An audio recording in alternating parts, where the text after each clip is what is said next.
ओम ओम ओम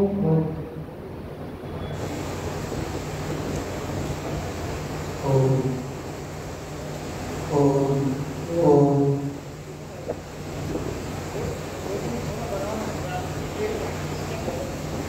ओम ओम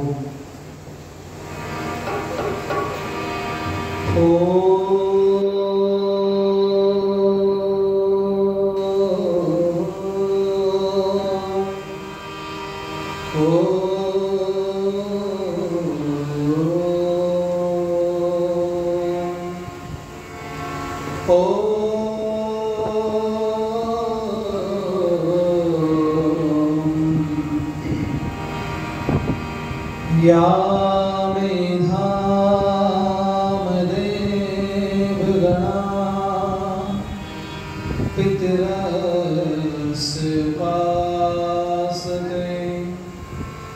तया मामद्य मेधया अग्ने मेधाविनं कुरु स्वाहा। ये भटक समाज गया चारों ओर अंधियारा, पंडे और पुजारियों ने लूट लूट खाए थे। कन्या न पढ़ाई जाए, विधवा न ब्याहाई जाए, लिए वेद हाथ स्वामी दयानंद आए थे। लिए वेद हाथ स्वामी दयानंद आए थे। हम स्वामी के सदा नाम लिए जाते हैं, जहाँ को वेद का पैगाम दिए जाते हैं, जहाँ को वेद का पैगाम दिए जाते हैं। स्वामी के सदा नाम लिए जाते हैं, स्वामी के सदा नाम लिए जाते हैं, जहाँ को वेद का पैगाम दिए जाते हैं, जहाँ को वेद का पैगाम दिए जाते हैं, जहाँ को वेद का पैगाम दिए जाते हैं। मूल नक्षत्र में भी कोई मूल के जैसा न देखा, मूल नक्षत्र में भी कोई मूल के जैसा न देखा। अगर देखा दयानंद जैसा था वैसा न देखा, अगर देखा दयानंद जैसा था वैसा न देखा। धर्म और जाति पर इतना बड़ा सैला न देखा, धर्म और जाति पर इतना बड़ा सैला न देखा। चाँद पर धब्बा देखा मगर उसके ऊपर कोई धब्बा न देखा। और आपको अच्छी लगेगी लाइन, मगर कुछ सर फिर बदनाम किए जाते हैं, मगर कुछ सर फिर बदनाम किए जाते हैं, मगर कुछ सर फिर बदनाम किए जाते हैं। स्वामी के सदा नाम लिए जाते हैं, जहाँ को वेद का पैगाम दिए जाते हैं, जहाँ को वेद का पैगाम दिए। चला घर छोड़कर अज्ञान से लड़ने को जाने, चला घर छोड़कर अज्ञान से लड़ने को जाने। परेशान थे पिता और माँ की भी आंखों में पानी, परेशान थे पिता और माँ की भी आंखों में पानी। नई नई जानने की नित नई मंजिल में ठानी, नई नई जानने की नित नई मंजिल में ठानी। कभी मुड़कर नहीं देखी जन्मभूमि की निशानी। आज कुछ संत घर विश्राम किए जाते हैं, आज कुछ संत घर विश्राम किए जाते हैं, आज कुछ संत घर विश्राम किए जाते हैं। स्वामी के सदा नाम लिए जाते हैं, जहाँ को वेद का पैगाम दिए जाते हैं, जहाँ को वेद का पैगाम दिए जाते हैं, जहाँ को वेद का पैगाम दिए जाते हैं। हमारे बीच में सहारनपुर से उपस्थित हुए बहुत उच्च कोटि के दार्शनिक सरल विद्वान सौम्यता की प्रतिमूर्ति पूज्य आचार्य शिव कुमार शास्त्री जी और कार्यक्रम का बड़ी विधि के साथ में संचालन कर रहे हैं बहुत विद्वान आचार्य जिनको मैं कहा करता हूँ किसी की विद्वता ठहरती है, किसी का धन ठहरता है, आपकी अवस्था ठहर गई है उतनी दिखते रहते हो भगवान। आचार्य प्रमोद युगांधी जी और वहीं से शुरू करें हमारे इस आर्य समाज के धर्माचार्य। आज बहुत बड़ा सुअवसर मुझे प्राप्त हो रहा है आदरणीय आचार्य विश्वदेव जी का नाम लेते हुए कि मुझे आज पहली बार पता चला कि जिनका बेटा मंच पर बैठ के बोल रहा हो तो पिता को नीचे बैठ के कितना गर्व हो रहा होगा। ये बहुत बड़ी बात है और आचार्य जी का विषय भी आज जन्म होते वाला था। हमारे बीच में आदरणीय हमारे बहुत ही विद्वान भजन उपदेशक धर्माचार्य आदरणीय भाई सूर्यदेव वेदांशु जी, हमारे पितृतुल्य भजनोपदेशक आर्य समाज नागोली गेट के धर्माचार्य आदरणीय गुरुजी पंडित करमवीर शास्त्री जी, हमारे गुरुजी जो ढोलक पर साथ दे रहे हैं उनका ऋण मेरे से इस जन्म में नहीं उतरे। वो जनरेटर चल रहा है तो उसमें पानी खुदी थी, पानी आने वाला है, उसको थोड़ा बंद करके 5 मिनट के लिए उसको ऊपर रखेंगे ठीक। और तब तक ये जो है आपातकाल के लिए इस माइक का प्रयोग कीजिएगा। बहुत धन्यवाद हमारे गुरुजी जिन्होंने मेरा निर्माण किया और आर्य समाज की एबीसीडी हमें सिखाई। आदरणीय मास्टर कल्याण जी, मंच पर हमारे दूसरे आदरणीय रामदेव शास्त्री जी, हमारे सम्मुख उपस्थित अन्य सभी विद्वत मंडल, सभी धर्म प्रेमी सज्जन, गुरुकुल के आचार्य ब्रह्मचारीगण, पूजनीय वंदनीय मातृशक्ति, भगवान की कृपा से हम लोग इकट्ठे बैठकर के जीवन को सरल बनाने का प्रयास कर रहे हैं। जीवन कठिन हो गया और इसके कई उदाहरण हमारे पास में। मैं आपको बताऊं, जो वस्त्र पहन करके आप यहाँ आए हैं, इन वस्त्रों को पहन करके क्या आप अपने शयन कक्ष में भी बैठते हैं? जब आप सोने जाते हो तो ये कपड़े आपको दुख देते हैं। उसका उदाहरण ले लो, आप घर से चले वस्त्र बदल करके आए, जब घर जाओगे फिर वस्त्र बदलो। ये कपड़े जो आपने पहने हैं ये सुख के लिए पहने हैं या दूसरों को दिखाने के लिए पहने? भाई उत्तर दो तो अच्छा लगेगा। तो जी सच्चाई कोई, ये वस्त्र जो आपने पहने हैं ना, ये सुख के लिए नहीं पहने, ये दिखाने के लिए पहने। उदाहरण दे दूं मैं, जब घर से हम चले तो किसी माता बहन ने कोई नई ड्रेस डाली और उसमें ऊपर कोई कढ़ाई बनी हुई थी, तो वो कढ़ाई जो उसके ऊपर थी वो चुभ रही थी शरीर। घर से तो पहन करके निकल आई, अब वापस जाने में उतना टाइम नहीं है कि चेंज करके गया। लेकिन जब रास्ते में आ रही थी, आते आते इसकी सहेली ने फोन किया, कहाँ हो? बोली मैं रास्ते, बोले मुझे भी साथ करे। तो ठीक है, स्कूटी पे बैठ गया। तो गोल्डन कलर की स्कूटी किसी की। एक माता जी घर से चली, स्कूटी पर बैठी है, दूसरी माता को बैठा दिया रास्ते में, और इसने पीछे बैठे बैठे इसको बोला, इसकी ड्रेस पर हाथ डाला, तुरंत इसका जो सूट डाला हुआ था पकड़ लिया और कंधे पे हाथ रखे पीछे वाली बोलती है, बड़ा गजब की ड्रेस लग रही है। बस इतना बोलना था। जो चुभ रहा था थोड़ी देर पहले, जो ड्रेस चुभ रही थी, अब वो चुभना बंद हो गई है, चुभ रही थी। बोलो बंद हो गई? क्यों बंद हो गई? क्योंकि माता जी ने कपड़ा अपने लिए पहना ही नहीं था। जब अकेले में आती है तब पता चलता है कष्ट दे रहा है, और जब सबके सामने आती तब पता चलता है अगर सबकी दृष्टि आपकी ड्रेस के ऊपर है तो आप कितना भी कष्ट बर्दाश्त करने को तैयार हो। और चुप जाए क्या फर्क पड़ता है? मैं दुनिया में जो काम कर रहा हूँ ज्यादातर दिखाने के लिए करता हूँ। मैं घर से निकलता हूँ, शीशा देख लेता हूँ, क्योंकि जब शाम को सोने जाते हैं तब भी शीशे में देखते हैं अपने आप, नहीं देखते?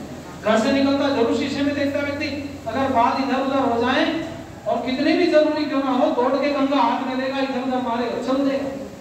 मुझे ऐसा लगता है हम जो जी रहे हैं समाज में दूसरों को दिखाने के लिए जी रहे हैं।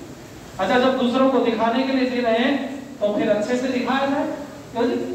भाई मेरा मानना यह है फिर छोटी चीजें क्यों दिखाए, अगर दिखाए तो बड़ा स्तर पर क्यों ना दिखाया जाए अपने आप को और प्रस्तुत किया जाए, वो उदाहरण दिए जाए। आज मैं कुछ ऐसा विषय आटपट आपके बीच के लेके बैठा हूँ, आप लोग सुनोगे तो आपको अच्छा लगेगा, आनंद आएगा। जिस भारत की बात हम लोग कर रहे हैं, ये भारत वास्तव में अगर आप पढ़ेंगे महाभारत कालीन भारत को, तो उस समय भाई छोटे छोटे टुकड़ों में बटा पड़ा। उसका उदाहरण मिलता है जब जरासंध को भगवान कृष्ण ने भीम के द्वारा मरवा दिया उसके घर में, और 100 से ज्यादा राजाओं को उसकी कैद से निकाला, तो पता चला ये 100 राजा 100 देशों के राजा थे और ये अलग अलग भागते रहे। जरासंध ने इनके ऊपर कब्जा कर रखा था, उनको जेल में डाल रखा था, इनको बाहर निकाला और भगवान कृष्ण ने उपदेश दिया भीड़ के सामने खड़ा करके। चारों तरफ भीड़ खड़ी है, 100 राजा हाथ जोड़े खड़े हैं। कृष्ण ने कहा सुनो, जो दुर्गति जरासंध की है वो दुर्गति तुम्हारी भी होगी। और डर गए, उन्होंने कहा पहले तो हमें जरासंध ने पीटा, जेल में डाल दिया, अब तुमने अगर जेल से निकाला ही था तो वहीं पड़े रहते थे, कम से कम पिटते तो नहीं थे वहां, अब तो जेल में थे, रोटी पानी तो जब, अब तुम कह रहे हो तुम्हें मारेंगे, कारण क्या है, किस लिए आप मारना चाहते हो? कृष्ण ने कहा पूरी बात सुनो, जो जरासंध का हाल हुआ है वो तुम्हारा भी होगा। अच्छा ये होगा कि तुम अपना राजा युधिष्ठिर को मान लो और अपनी राजधानी इंद्रप्रस्थ को स्वीकार कर लो, हमारी आधीनता स्वीकार करो, हम संकल्प लेते हैं हम किसी भी आपदाई से तुम्हारी रक्षा करने के लिए प्रतिबद्ध। कृष्ण की बात सुनी, सबने हाथ उठा करके समर्थन कर दिया। पता चला ये 100 से ज्यादा देश अलग अलग टुकड़ों में बटे पड़े थे। जब पढ़ा हमने अर्जुन को, तो उलोपी नाम की उसकी पत्नी कहां से आई? पाताल लोक से। पाताल क्या? अमेरिका था। कितने सारे देशों में टुकड़ों में बटा पड़ा था भारत। फिर ये भारत टुकड़ों टुकड़ों में बढ़ते बढ़ते बढ़ते स्थिति ये थी भारत की कि भारत के छोटे छोटे मांडलिक राजाओं ने घोषणाएं कर दी, मेरे पास 100 सैनिक के अलग राजा हूं, मेरे पास 500 सैनिक के अलग राजा हूं। हाँ, ये भी शुरुआत में मेरी कुछ कहानी आपकी समझ में नहीं आएगी, आप बोलोगे का पता नहीं कहां से अटपटी बातें, पर कहीं जुड़ेगी जाकर के, आप सावधान रहना जरा।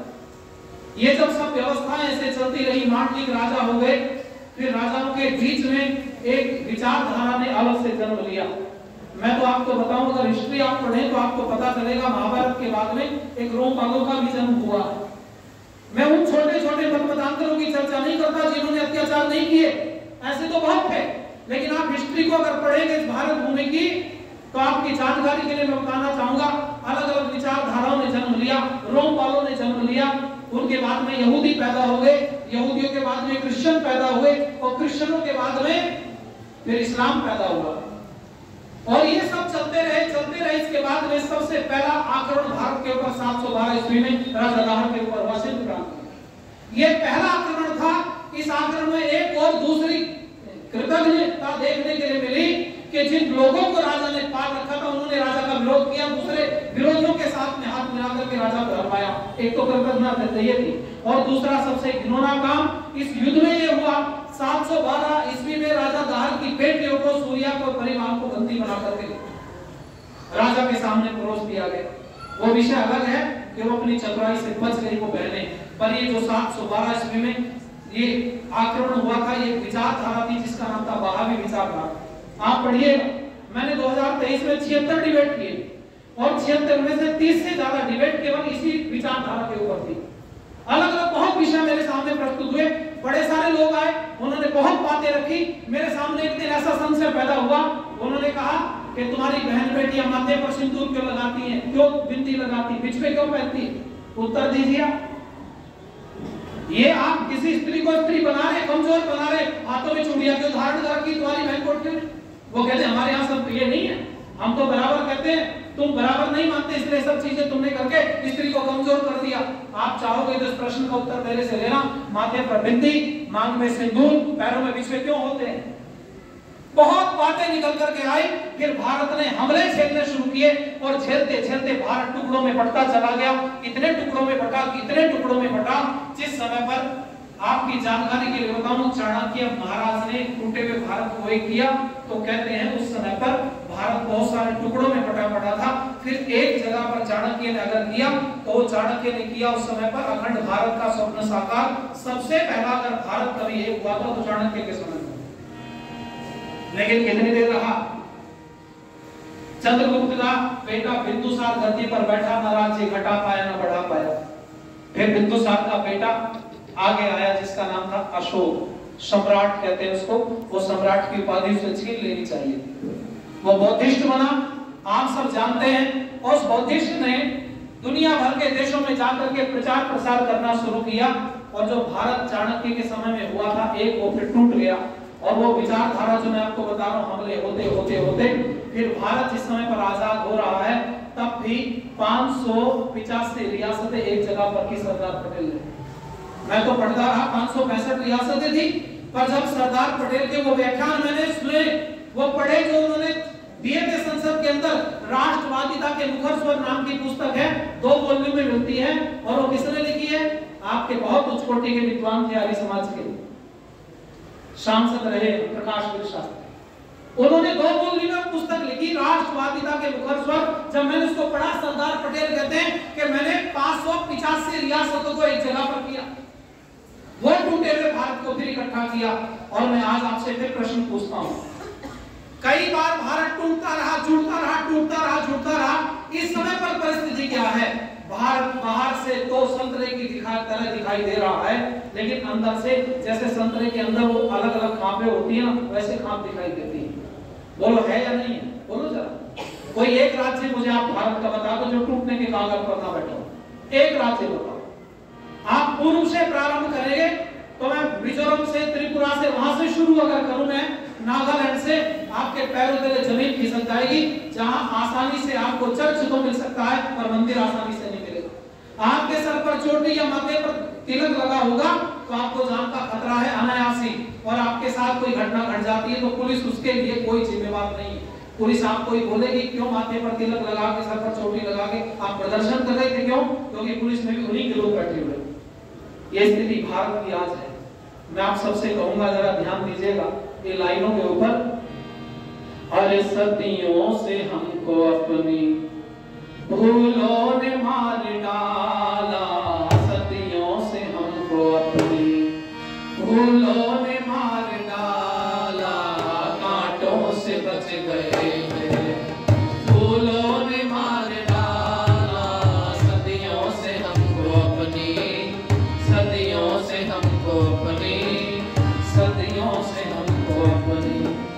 समझौता हो गया था फांसी की रस्सियों से, समझौता हो गया था फांसी की रस्सियों से, सावन में नहीं दुल्हन को, सावन में नहीं दुल्हन को, झूलों ने मार डाला, सदियों से हमको अपने फूलों ने मार डाला, कांटों से बच गए थे, फूलों ने मार डाला, सदियों से हमको अपनी, सदियों से हमको अपनों को गैर समझा, गैरों ने अपनेपन की, अपनों को गैर समझा, गैरों ने अपनेपन की, आंखों में झोंक दी जो, आंखों में झोंक दी जो, फूलों ने मार डाला,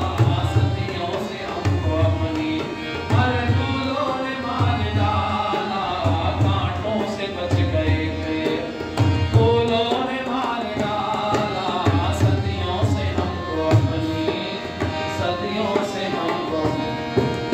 हम किसी को दे बुराई, प्रेमी हमें तो अपने, हम किसी को दे बुराई, प्रेमी हमें तो अपने, आलस प्रमादियों के, आलस प्रमादियों के, फूलों ने मार डाला, सदियों से हमको अपनी, अरे फूलों ने मार डाला, कांटों से बच गए थे, फूलों ने मार डाला, सदियों से हमको अपनी, सदियों से हमको अपनी, सदियों से हमको अपनी।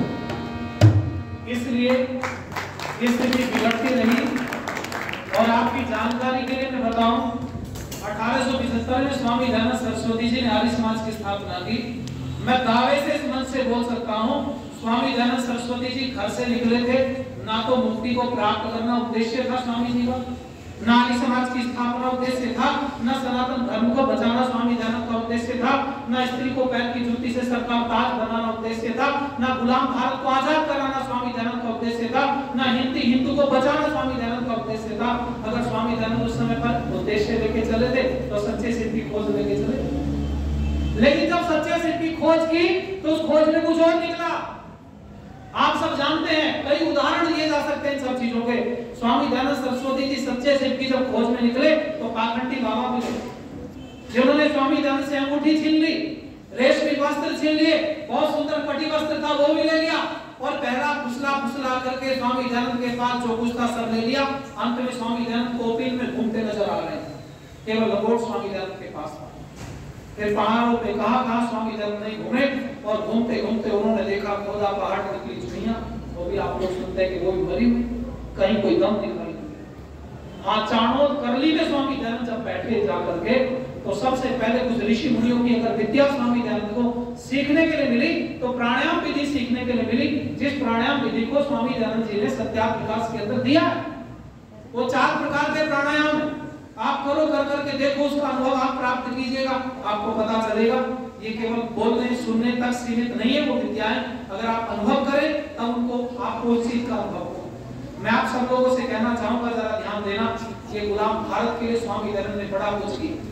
मैंने सूर्यकांत त्रिपाठी निराला को पढ़ा, मेरा जो व्यक्तिगत पुस्तकालय घर में उसमें 3500 पुस्तकें हैं और सैकड़ों पुस्तकें मोबाइल में भी रहती है। तो निरंतर प्रतिदिन का ये काम होता है कि कुछ ना कुछ हम लोग प्रतिदिन पढ़ते हैं, अपडेट रहने के लिए बहुत चीजें जाननी पड़ती हैं। इसलिए मैं आगे का तो नहीं पता मुझे, क्या पता कई बार बुद्धि खराब हो जाए आदमी की, तो जो कुछ याद है वो सब भूल जाए, पर मैं इतना जरूर कहता हूँ, मेरे पिछले व्याख्यान आप उठा करके देखेंगे 18 वर्षों में एक भी व्याख्यान दूसरे से मैच नहीं करता। कारण क्या, मैंने फिक्स नहीं किया प्रोग्राम, व्यवस्था दिखती रहती है, उसके आधार पर हम लोग समाज को उत्थान करने के लिए कटिबद्ध हैं, प्रतिबद्ध हैं, उसके लिए निरंतर काम करते रहते हैं। और मैं आप सबसे कहना चाहूंगा, स्वामी दयानंद को मैंने पढ़ा, सूर्यकांत त्रिपाठी निराला ने लिखा कि सुनो, दयानंद को जानना चाहते हो तो सुनो। सूर्यकांत त्रिपाठी निराला ने कहा, मेरे से अगर कोई पूछे कि तुम दुनिया में सबसे ज्यादा मान सम्मान किसका करते हो, तो सूर्यकांत त्रिपाठी निराला ने कहा, निसंकोच उत्तर दूंगा, दयानंद का सबसे ज्यादा सम्मान करता हूं। लेकिन सामान्य लोगों के सामने सामान्य बात होती है। सूर्यकांत त्रिपाठी निराला सामान्य लोग के बीच में नहीं बैठे थे, विद्वान थे। विद्वानों ने कहा, क्या बात बोलते हो, वो दयानंद का सम्मान करते हो जो मूर्ति पूजा का विरोधी था, जो दयानंद हिंदू का विरोधी बन गया, बड़ी सारी बातें बोलती। जब बोलती सूर्यकांत त्रिपाठी निराला ने अंत में एक प्रश्न पूछा, सुनो मुझे ये बताओ कि इस्लाम का मजहबी किताब क्या है? तो सबने कहा कुरान शरीफ। बोले ईसाइयों का? बोले होली बाइबल। तो उन्होंने कहा अगर बाइबल हटा दी जाए तो क्रिश्चियनिटी रहेगी क्या? तो सबने कहा नहीं क्रिश्चियनिटी खत्म हो जाएगी। उन्होंने कहा अगर कुरान शरीफ हटे? तो उन्होंने कहा इस्लाम समाप्त हो जाएगा, धराशायी हो जाएगा। तो उन्होंने कहा सुनो, दयानंद की बात जानना चाहते हो? तो मैं दयानंद का सम्मान इसलिए नहीं करता कि उसने स्त्री का उत्थान किया, भारत को गुलामी की जंजीरों से मुक्त कराया, गाय की रक्षा के लिए कदम उठाया, गुलाम भारत को आजाद कराया और बहुत सारी बातें उन्होंने पाखंड पर उठाघात किया। सब कुछ गिनवाने के बाद सूर्यकांत त्रिपाठी निराला ने कहा, तुम कहते हो बाइबल हटेगी क्रिश्चियनिटी धड़ाम हो जाएगी, कुरान शरीफ हटेगा तो इस्लाम खत्म हो जाएगा। तो वो कहते हैं ऐसे ही मैं कहता हूँ, वेद हटेगा तो ये वैदिक हिंदू सनातन सब कुछ समाप्त हो जाएगा। मैं दयानंद का सम्मान इसलिए करता हूँ क्योंकि दयानंद ने वेदों की प्रतिष्ठा के लिए अपनी प्रतिष्ठा दांव पर लगाई और वेद को बचाया, इसलिए दयानंद का सम्मान करता हूं। और ये वास्तविकता है। आप चाहे पंडित लेखराम जी की बुनियाद वाली मुसाफिर पुस्तक पढ़िएगा, आपको पता चलेगा स्वामी जी का एक अमर ग्रंथ सत्यार्थ विकास जरूर है, लेकिन बुनियाद आर्य मुसाफिर पुस्तक भी अपने विषय में एक अद्भुत ग्रंथ है, पढ़ना चाहिए। आप पढ़ोगे तो आपको पता चलेगा उस समय क्या क्या व्यवस्थाएं चल रही थी और क्या हमें करना चाहिए, बहुत कुछ उसमें मिलता है। मैं आप सबसे कहूंगा दयानंद को जानबूझ करके विरोधी घोषित किया गया, तो ये बहुत लोगों की चाल थी, उनको पता था। आज भी आर्य समाज से सीधा मुंह मारने की किसी की मां ने दूध नहीं पिलाया कि आर्य समाज से सीधा कोई आकर के भिड़ जाए। अभी पिछले दिनों एक धर्म गुरु है, आपने सुन लिया, उनको सब जानते हैं, है ना, राम भद्राचार्य जी। मुझे कोई आपत्ति नहीं नाम लेने में, क्योंकि उन्होंने नाम लेकर के स्वामी दयानंद को जबरदस्ती विरोधी घोषित किया। वो कहते हैं स्वामी दयानंद सरस्वती ने खंडन किया, पर मैं कहना चाहूंगा हमने पूरा प्रमाण सहित उन सब चीजों को रखा। आर्य समाज के सैकड़ों विद्वान आकर के आप उसमें लड़ाई में कूद पड़े, हम सबका धन्यवाद करते हैं और बहुत बड़ा काम किया। लेकिन उसने दोबारा कृतघ्नता कर दी। कृतघ्नता क्या बताऊं आपको, कृतघ्नता सुन लो।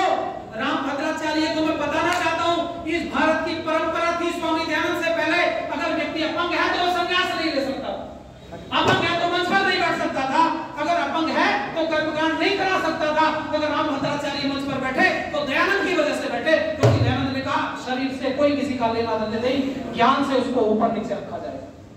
ये दयानंद सरस्वती की वजह से मंच पर बैठे हैं और उन्हें बहुत सारी बातें आज बोल दी। उसके बाद फिर मैंने देखा बड़े सारे लोग आए तो मैंने राघवाचार्य को लिया नापा, उसके बाद में एक और आचार्य थे उनको नापा गया। एक मध्य प्रदेश से शक्ति पुत्र जी महाराज हैं, व्यापक तहसील से हैं, उनको फिर मैंने लिया और लेने के बाद में वीडियो डालनी थी, उनके चेहरे टूट पड़े। आप सोशल मीडिया पे सर्च करना जरा, शक्ति पुत्र महाराज जी कुलदीप विद्यार्थी कुछ भी डालो आप, हमें 15-20 हजार लोग शाम को हमसे डेली जुड़ते हैं सोशल मीडिया। उनके चेहरे टूट पड़े और कितना टूटे, एक दिन में 700 कमेंट आए उनके चेहरे, 700। मैं ये नहीं कहता वो ठीक है कि गलत है, एक तो उन्होंने अभद्र भाषा का प्रयोग नहीं किया, शालीनता से बोले, मैं उनका धन्यवाद करता हूं। और उन्होंने कहा कि आप जानते हैं शक्ति पुत्र महाराज जी ये हैं वो हैं। मैंने एक कमेंट किया हुआ है और उस पर उन्होंने हजारों ने टिक मार दिया। मैंने एक ही बात बोली उनको, मैंने कहा ठीक है, आपके अगर शक्ति पुत्र जी महाराज ठीक होंगे तो हजारों लाखों के बीच में उनके चरण स्पर्श करूंगा, नहीं तो मैं चरण स्पर्श को तो नहीं बोलूंगा। उस सन्यासी सम्मान करते हैं पर उनको सबके सामने माफी मांगनी पड़ेगी अगर आर्य समाज ठीक हुआ वो गलत। अब अक्टूबर की तारीख रखी गई है, मैं आपकी जानकारी के लिए बता, अक्टूबर में नवरात्रों में हमें निमंत्रण मिल गया, मेरे पास संदेश आ गया कि आप आइए अक्टूबर में नवरात्र के समय में 3 दिन के लिए आप उपस्थित होइएगा, महाराज जी से आपका वार्तालाप होगा। और आपकी जानकारी के लिए बताऊं, यही आपके हरियाणा से कई नौजवान उनके चेले हैं, उन्होंने मेरे वीडियो पर कट मार करके वीडियो बनाई और मुझे कोट करके मेरे हैशटैग लगा करके मुझे डालनी गई है और मुझे बोला है शक्ति पुत्र महाराज जी के सामने खड़े होने की आपकी हिम्मत ताकत नहीं है। मैंने कहा भगवान की कृपा से 6 साल में यूनिवर्सिटी का चैंपियन रहा हूं, 20 किलोमीटर वॉक रेस का, खूब ताकत है पैरों में, पूरे दिन खड़ा रह सकता हूं। खड़े होने की बात ये है। और रही बात शास्त्रार्थ की, तो हम कोई चैलेंज नहीं कर रहे, हम तो बस केवल उन्होंने जो प्रश्न उठाए हम उनका उत्तर देने के लिए उपस्थित हैं। आइए आपने सामने आकर के 2 हाथ कीजिए। मैं आप सबसे भी निवेदन करूंगा, आर्य समाज को स्वामी दयानंद को जबरदस्ती बदनाम किया गया था। क्या आर्य समाज कौन था ये सबको जानना चाहते हो तो ये लाइन आपको बता देगी, सुनो। गलतियों पर करी गलतियां इस कदर, साथ अपनों का हमसे छूटता ही गया, नफरतों ने दिलों पर सितम ढा दिए, आईना प्यार का टूटता ही गया, गलतियों पर करी गलतियां इस कदर, गलतियों पर करी गलतियां इस कदर, गलतियों पर करी गलतियां। राम घने श्याम का करते कीर्तन थे जो, राम घने श्याम का करते कीर्तन थे जो, फिर भी जाने को मंदिर तरसते थे वो, फिर भी जाने को मंदिर तरसते थे वो के नाराज चर्च मस्जिदों में गए, एक के बाद दूजा लौटता ही गया, गलतियों पर करी गलतियां इस कदर, साथ अपनों का हमसे छूटता ही गया, गलतियों पर करी जन्म से मान कर जाती अलग कर दिए, जन्म से मान कर जाती अलग कर दिए,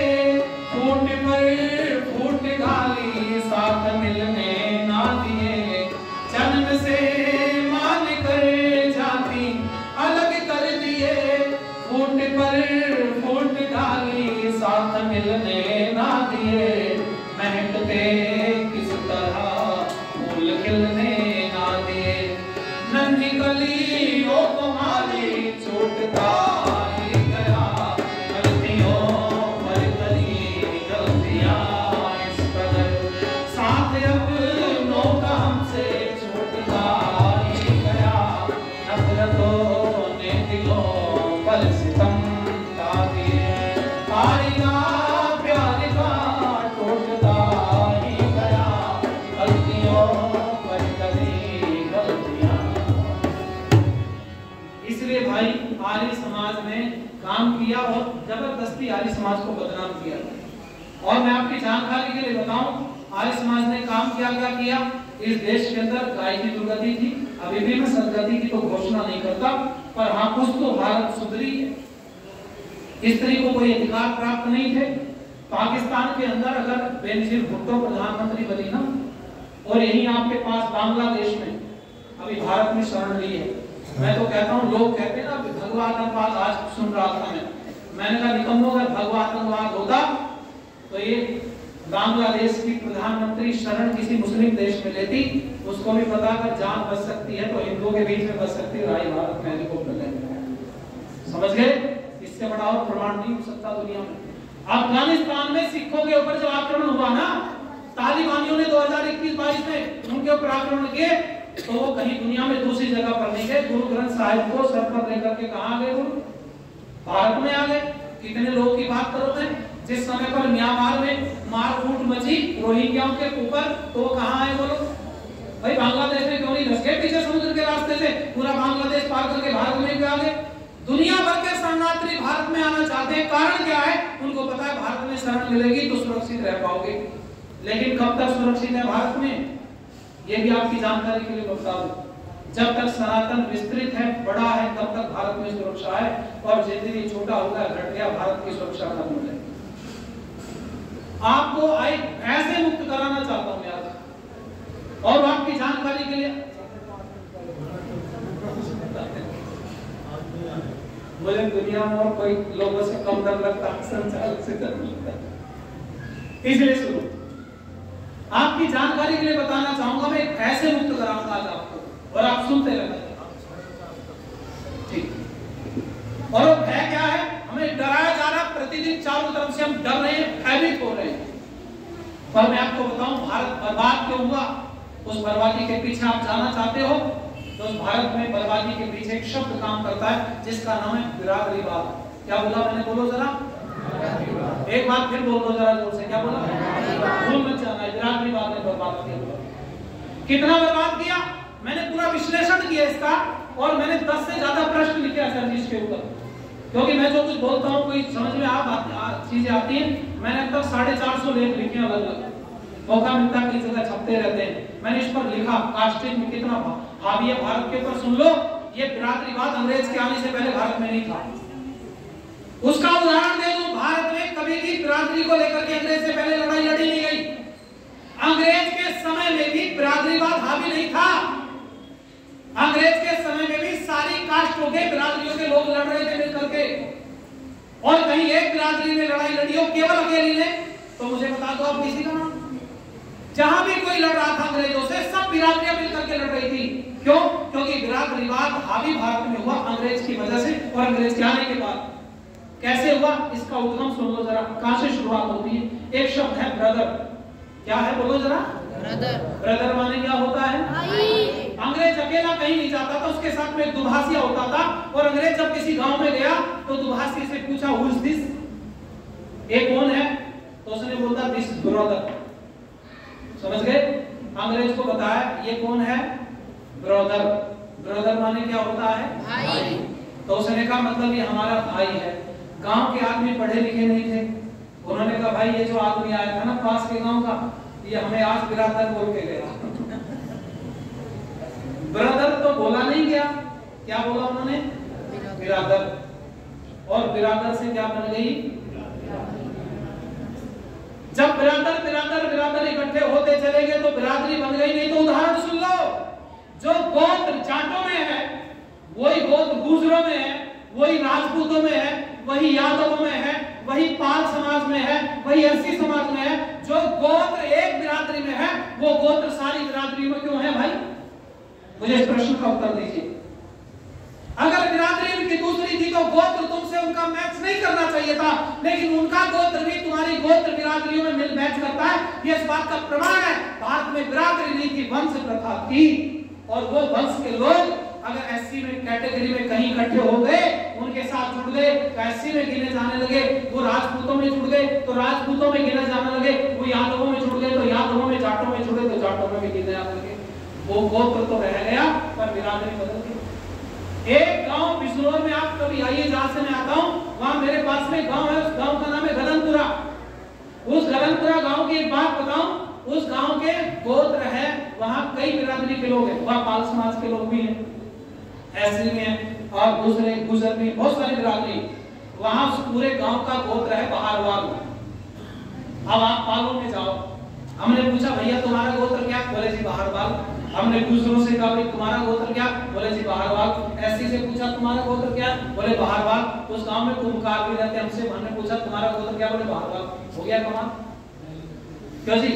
वंश तो सबका एक है पर बिरादरी बोलो जरा। कहीं ना कहीं रिश्तेदारियों के साथ जुड़ते जुड़ते बिरादरी कास्टिज्म हावी हुआ, और केवल उस समय पर नहीं हुआ। क्या आज बिरादरीवाद हावी नहीं है? आज कितना बड़ा हावी है। भारत बर्बाद हुआ, उसके पीछे मैंने विशेष कारण बताया, और वो कारण सुन लो। इस भारत में हमारी आपकी बिरादरी बढ़ गई थी, कोई फर्क नहीं पड़ा, लेकिन भारत में जिन महापुरुषों से प्रेरणा हमें लेनी चाहिए थी, उन महापुरुषों की बिरादरी के ठप्पे लग गए, सबसे बड़ा हानि हुई। बोलो भगवान कृष्ण क्या ठप्पा लगा? याद? अरे जोर से बोल दो जरा, याद आ गया। ठीक है जी। अच्छा, वाल्मीकि ऋषि कौन हो गए? बोलो जरा, अरे बोल दो जरा। वाल्मीकि ऋषि हो गए, वाल्मीकि अभंगी हो गए। संत रविदास जी महाराज कौन हो गए? बोलो, अरे बोलो तो सही। मार हो गए, अस्सी हो गए। अच्छा, महाराजा सूरजमल क्या हो गए जी?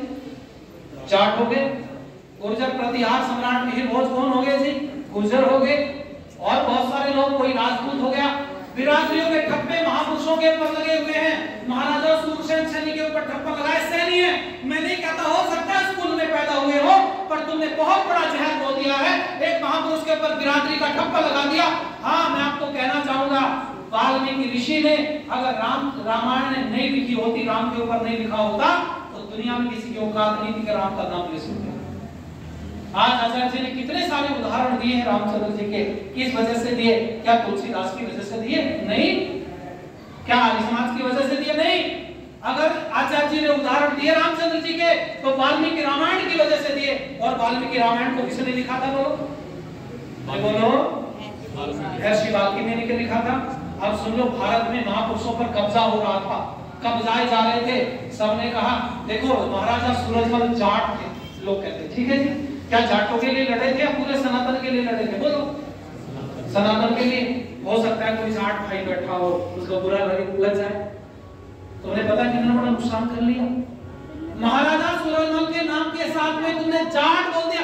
अपने बच्चों को पढ़ाते रहते महाराजा सूरजमल जाट है, जाट है, जाट है, लेकिन उनके नाम के आगे पीछे जाट मत लिखते। क्यों? क्योंकि तुमने जाट लिख दिया और सनातन से बेदखल, बस केवल जाटों के रह गए। हुआ ये नहीं हुआ? बोलो। लड़ने वाली लड़ाकू कौम, भारत के अंदर क्षत्रिय कहने वाले के सबके घर में सूरजमल जी का चित्र होना चाहिए था, लेकिन है क्या? नहीं है। क्यों? क्योंकि ठप्पा लग गया बिरादरी का। संत रविदास जी की सुन लो, मैंने उसके ऊपर बहुत एक ट्रैक्ट लिखा था, खासा बहुत सारी पुस्तकें लिखी। संत रविदास जी महाराज ने पता क्या कहा? संत रविदास जी महाराज की बातें और स्वामी धर्म की बातें दोनों की मैच करती हैं, दोनों की बातें एक हैं। आप कहोगे कैसे? यहाँ भाषा का अंतर हो सकता है, ये अंतर हो सकता है कि दोनों में ज्ञान का अंतर हो, ये भी अंतर हो सकता है कि बुद्धि कम ज्यादा रही हो। संत रविदास जी महाराज उस समय पर उतना उनको ज्ञान नहीं था। स्वामी दयानंद सरस्वती अद्भुत व्यक्ति थे, पर आपको बताऊं, स्वामी दयानंद ने कहा है जन्म ना जाए देश शुद्रा संस्कार। ठीक है जी। अब संत रविदास जी को सुन लो। रविदास जी ने कहा, ऊंचे कुल के कारण ब्राह्मण कोई ना होए, जो जाने ब्रह्म आत्मा सोई ब्रह्म होए। बोलो एक बात है, बोलो। स्वामी दयानंद सरस्वती जी ने कहा लौटो वेदों की ओर। जब रविदास को पकड़ करके जेल में डाला सिकंदर ने, तो संत रविदास जी महाराज ने पता क्या कहा? वेद धर्म सबसे बड़ा अनुपम सच्चा ज्ञान, फिर मैं क्यों छोड़ूं इसे, झड़ पढ़ लूं झूठ कुरान। और वेद धर्म छोड़ू नहीं, कोशिश करो हजार, तिल तिल काटो चाहे गोद अंग कटार, वेद को छोड़ने वाला नहीं। संत रविदास जी महाराज वेद की गायत्री की, जिस गायत्री को पढ़ करके, जिसका जाप कर करके गुरु विचानंद जी का निर्माण हुआ, जिस गायत्री से स्वामी दयानंद सरस्वती जी का निर्माण हुआ, उसी गायत्री की वकालत संत रविदास जी महाराज ने स्वामी दयानंद से पहले की। क्या कहा? ओम गायत्री सिमरत सार, सिमरत हंसा उठे पार, ओम गायत्री पढ़े प्रभाता, फिर नहीं 84 में आता, ओम गायत्री पढ़े मध्याह्न, सो नर पावे कभी। कितनी सारी बातें बोली। आज संत रविदास जी महाराज सबके घरों में होने चाहिए थे, लेकिन एक बिरादरी में ठप्पा लगा दिया। बस सड़कों के किनारे छोटा सा मंदिर पड़ा है, भयंकर गंदगी कई जगह पर पड़ी है, और संत रविदास जी का चित्र वहां पर लगा हुआ है, बाकी वाले सनातनियों ने छोड़ दिया, एक बिरादरी लगा। बिरादरियों के ठप्पे लगते चले गए, बिरादरीवाद का शिकार हुए, और 2022 में इस भारत के अंदर धर्मांतरण हुआ शकूर बस्ती में, दिल्ली शकूर बस्ती, जहां केवल वाल्मीकि को मानने वाले लगभग 1.5 लाख लोग रहते हैं एक जगह पर। जितना बड़ा हॉल है, इतने में तो 10 घर बने होंगे, छोटी छोटी गलियां तंग तंग। उन गलियों के बीच में पता चला यहाँ 2500 3000 लोग क्रिश्चियन बन गए हैं, और जब चर्च में प्रार्थना करने लगे हैं पार्कों में, जब वहां पर किसी व्यक्ति को पता चला, उसने कहीं से हमारा कांटेक्ट निकाला, हम लोग पहुंचे, और हम जब वहां गए 2 क्विंटल दूध की खीर बनी हुई रखी थी आचार्य जी पार्क में, 1000 वाल्मीकि रामायण आई हुई रखी थी, क्योंकि वो व्यक्ति आर्य समाज के टच में था, जिसके अंदर ये आग चल रही थी, वो वापस करना चाहता था। हमें बुला लिया शुद्धि के लिए, हमने सोचा सब तैयारी हो गई होगी, जब गए तो पता चला 5 से भी लोगों ने खीर को नहीं छुआ, क्योंकि पादरी बोलते हैं कि किसी का प्रसाद ग्रहण नहीं करना आज के बाद, चले सभा में आते हो तो किसी का प्रसाद वो खाएंगे नहीं, आपके घर का प्रसाद आप खिला के देंगे, हवन में नहीं जाना, ये नहीं करना, वो कोई भी ना छुए। हो गया गुस्सा में दर्द है मेरे, मैं क्या करूं? मैंने कभी तू चिंता मत कर, 2 तरीके हमारे पास, कोई हमारे पास आ जाए तो ठीक है, नहीं तो हम चलते हैं उनके पास। बोले चलो, वो माइक था पकड़ने वाला हाथ में, मैं और गुरुजी दोनों थे हमारे साथ में, और सैकड़ों लोग थे। जब हम गलियों में निकले माइक बजा करके, मैंने कहा भाई वाल्मीकि ऋषि के मंदिर पर पहुंच जाओ। हमारे पीछे पीछे भीड़ इकट्ठी हो गई। आपको बताएं, आपने कार्यक्रम किया, इतनी भीड़ इकट्ठी हो गई, चलो मेरे साथ राजगुरु मार्केट में झगड़ा करते हैं आपस में, झूठ मूठ का। इतनी भीड़ रहेगी या ज्यादा होगी? बोलो, अरे जोर से बोलो। ये ड्रामे हमने खूब किए, खूब अनुभव है इन सब चीजों का। आप अनायास कहीं पहुंचो, बहुत भीड़ लग जाती। जब भीड़ इकट्ठा हुई और हमने बोलना शुरू किया, तो उन्होंने कहा, इन्होंने जय श्री राम का झंडा लगाया हुआ था पार्क में, हम इसे ले लेंगे पार्क में, राम से हमारा क्या लेना देना? तो मैंने कहा फिर और किससे? यीशु बाबा से तुम्हारा क्या लेना देना? मैंने कहा जब तुम्हारा राम से लेना देना नहीं है, तो यीशु बाबा से तुम्हारा भी कोई लेना देना नहीं है। बोले क्यों? मैंने कहा सुनो, अरे राम के पीछे तो तुम्हें जान न्यौछावर करनी चाहिए थी, निकम्मो। जिस राम को वाल्मीकि ऋषि ने लिखा, तब दुनिया राम को जान पाई, और वो वाल्मीकि ऋषि के तुम वंशज हो, वाल्मीकि ऋषि को मानते हो, तो अपने ऋषि की कम से कम पपोती को संभाल के रखो, क्योंकि राम वाल्मीकि ऋषि की पपोती है। वाल्मीकि ऋषि की वजह से राम पैदा हुए, राम की वजह से वाल्मीकि। लोग झंझोर दिए गए, बहुत लंबी बातें हुई, 1.5-2 घंटा खड़े रहे, भगवान की कृपा हुई, पार्क भर गया पूरा, खीर भी खत्म हुई, और वाल्मीकि रामायण भी पढ़ी, और लोगों ने संकल्प लिया कि आज के बाद में जय श्री राम बोलेगा, वाल्मीकि ऋषि का नारा लगाएंगे, भाई यहाँ हालेलुया कोई नहीं बोलेगा। इसी जगह पर ये सब बातें तो, बहुत सारी बातें तो प्रस्तुत नहीं की जा सकती, क्योंकि हम अब से रिकॉर्डिंग करते रहते हैं। भाई मेरी सारी बात रिकॉर्डिंग ना किया करो, मेरे पीछे बड़े कुत्ते लगे होते हैं, फिर झाड़ हटाने पड़ते हैं। अच्छा कोई बात नहीं, चलाओ देख लेंगे, कभी कभी झेलेंगे थोड़ा बहुत, पर इसको थोड़ा बहुत आप कट कर लिया करो, अच्छा रहेगा। हाँ वो तो मुझे पता है भाई, आप सब, हम लोग थोड़ी कुछ कर सकते थे, हमने भगवान की कृपा से, आप लोगों के सहयोग से अब तक 70,000 से ज्यादा लोगों को विधर्मी होने से बचाया, और बड़े इस यूपी में योगी जी की सरकार में 12 गांव क्रिश्चियन बने थे, जौनपुर में धर्मांतरण हुआ था, जौनपुर धर्मांतरण उठा हुआ, सारे संगठन फेल हो गए। फिर आर्य समाज के पास में वहां सूचना है कि भाई भेजो एक टीम, बिजनौर में काम करती, हमने भाई और देश भर में काम करते हैं, हम लोग गए। हालांकि हमारे साथ में छल हुआ, पर उसकी कोई चर्चा नहीं करेंगे, क्योंकि होता है गड़बड़, तो सब कुछ तो अपने अनुकूल नहीं मिलता। वहां हमें भोजन भी नहीं मिला कई दिन तक, तो 7 दिन रहे, और भगवान की कृपा से आपको बताएं 5 दिन में 8 गांव की वापसी की हमने, 5 दिन में, पहले 5 दिनों में। हालांकि जो 4 गांव थे उनके लिए बड़ी मशक्कत हमको करनी पड़ी, और उन्होंने वापस अपने सनातन धर्म को स्वीकार किया।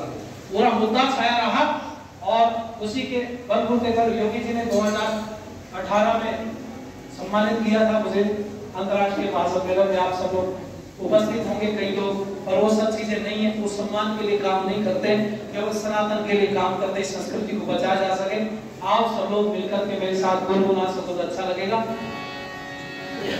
अपनी निगाहों से हमने अपना ये चमन जलते देखा, अपनी निगाहों से हमने अपना ये चमन जलते देखा, अपना मन जलते देखा, अपना मन जलते देखा, अपनी निगाहों से हमने अपना ये चमन जलते।